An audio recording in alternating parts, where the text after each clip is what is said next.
Obama.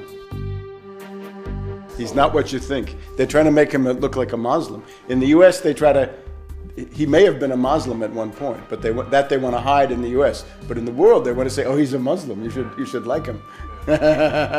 I'm basically a writer. I'm a historian. I've written about terrorism in Central Europe. I've written about George Bush the Elder. My unauthorized biography of George Bush is, I think, a fairly well-known book on the internet. I've written about the world economic crisis, a book called Surviving the Cataclysm. I've done essays on history called Against Oligarchy, and then 9/11 Synthetic Terror Made in USA. And I have one book that's now out, Obama, the Postmodern Coup, The Making of a Manchurian Candidate. But I'm so alarmed by the phenomenon of Obama that I've written not one book this year, but two. There's a second book coming out, The Unauthorized Biography of Obama.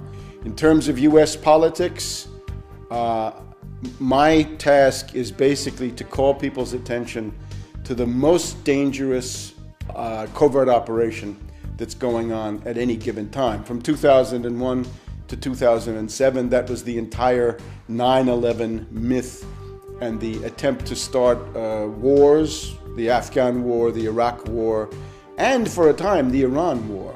Up until about the middle, say about July, August of 2007, that was a very real danger, so I focused on that. Now, that danger is changing. It has radically shifted. The greatest danger is now a covert operation around the candidacy of Obama.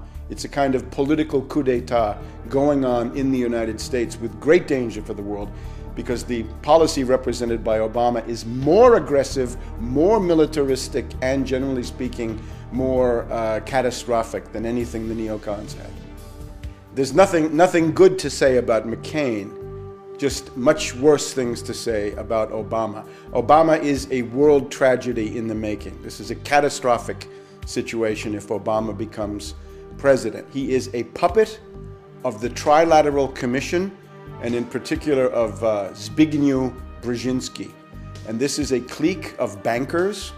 They ran the Carter administration. Many people today don't remember how disastrous the Carter administration was, but it was a very, very terrible time, economically as well as strategically. And now this same group has groomed another puppet, this time with more preparation, more indoctrination. So this is the moment where this clique of bankers decides to bring in a new face.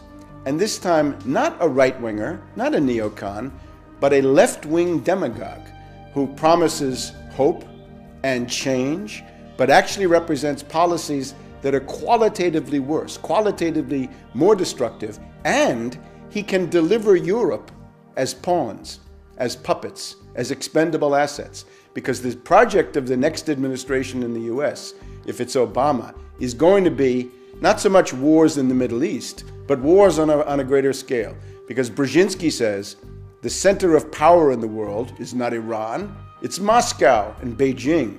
And therefore, Brzezinski is determined to smash, essentially, Russia and China in the next period ahead in order to let the US-British world domination go on for another 100 years. Now, that's the project.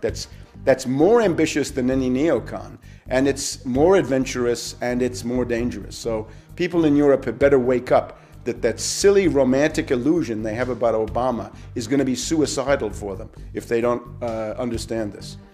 There are right-wingers who don't know how to attack Obama. I would attack Obama in the way that I've just said. He is a puppet of finance capital of the worst possible circles, of David Rockefeller, George Soros, and this group. And their project is extreme austerity, savage reductions in the standard of living, and the basically immiseration and impoverishment of the United States. In terms of foreign policy, it is this plan to have a global showdown with Russia and China. So for that, they need left cover. Now, the right-wingers don't know how to attack this. So they basically try to argue either that Obama is a communist, which I think is not accurate because he's a servant of finance capital. How could he be a communist? Or that he's a Muslim because his middle name is Hussein. he lived in Indonesia for a while, and he may indeed have considered himself a Muslim at some point in his life. I would, however, notice the two fathers that he had. He had a father, first of all, from Kenya, his biological father, who abandoned him, a guy called Barack Hussein Obama Sr., and then an Indonesian, a guy called Lolo Sotero. Both of them, it seems to me, were more devoted to Johnny Walker Black Label Scotch whiskey than they ever were to Islam. So I don't think the Muslim connection really makes any sense. But I would add one thing. If you want to become president of the United States, you're asking to get your finger on the thermonuclear button. There's a button that launches intercontinental ballistic missiles with H-bombs on them. From that point on, we, the public, want to know everything about Obama, everything. If he was a Muslim at some point, great, let's find out. And then everybody knows it. I think that's fine, but other people may not agree. The main thing, though, is that we've got to know everything about him. We've got to know, did he sign up for for selective service? Is he HIV positive? Does he have a criminal record? Is he bisexual? Does he smoke crack cocaine? These are all charges that have been made about him. The guy is a puppet of the worst circles of imperialism. In other words, he's interested in the same imperialist project carried out in a much more effective and clever way, although ultimately in a more insane way. Let's just take the case of Iran. The neocon looks at Iran and says, somebody like McCain, right? He says, we want to bomb Iran. Brzezinski says, you're crazy. You can't do that. You're too weak. You're too bankrupt. You're too isolated. You're too hated. You know what you do with Iran, says Brzezinski? He says, I don't want Iran at war with the United States. I want Iran at war with Russia. Let's turn Iran into a tool, into a puppet, and play Iran against Russia. And Brzezinski said, I show you how to do that. I played Afghanistan against the Soviets, and I destroyed the Soviets. So if we look at Syria, the neocon looks at Syria and says, let's attack Syria. Brzezinski says, you're crazy, don't do that. Make a deal with Syria.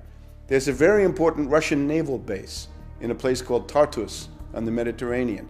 And Brzezinski has just been in Iran. He went for the Rand Corporation a couple of months ago. The goal would be to get the Russians out of Tartus and try to turn Syria, if possible, against the Russians. So instead of having Muslims as being the target, the Muslims become cannon fodder for the project against Russia and China. Let's take Chinese Turkestan. Right? There's a Muslim minority there, the Uyghurs. Right? What's Brzezinski's plan for them? It's to have them fight and die in some kind of an insurrection. He's got an insurrection going in Tibet. The idea right now is forget about the target list that you've known. The target list is getting bigger. Let me add a couple of others to the target list. Let's take Sudan, Arab country, Arab League. Why is Sudan being targeted? What's the story with Darfur? Why are they doing that? Are they really concerned about a humanitarian emergency? No.